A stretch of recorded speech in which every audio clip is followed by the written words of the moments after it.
Knee rotation is a vital aspect of knee health and the overall knee movement that's generally it's overlooked. Now your knee just doesn't extend and flex, it also does have a degree of rotational movement, and this needs to be explored and it needs to be strengthened and it needs to be used as often as you can to maintain an overall healthy knee. So the best way to do this is by sitting down. Grab a chair, sit on it so that your knees can bend at 90 degrees, and make sure that you use a yoga block or two thinner yoga blocks to make sure that your legs are sitting out parallel, about hip width apart, so your knees are properly spaced.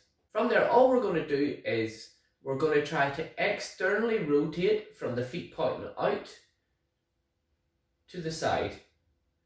So you really want to focus on rotating round a planted heel, so the heel's nice and solid on the ground, and you're just going to try and rotate the toes out externally to the side. Then you're going to bring them back in and repeat that 5 times.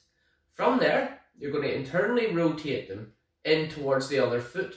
Now you probably won't get quite as far as the external rotation because most people's internal rotation does need a little bit of work. Again, 5 times. And you're going to repeat that on the other leg. But now that you've done it in flexion, we need to do an extension.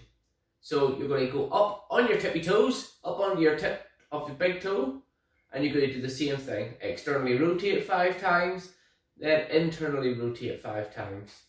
So this just helps in flexion and extension to get that little bit of rotational range going in the knee. You might find it difficult at first, but stick with it because it will improve quite quickly. This should get rid of quite a bit of knee pain if all you ever train is that one extension flexion plane of motion. You need to have a knee that can go into all the ranges it's supposed to go into, and that does include, as I say, a little bit of rotational movement. So have a go, let me know what you think.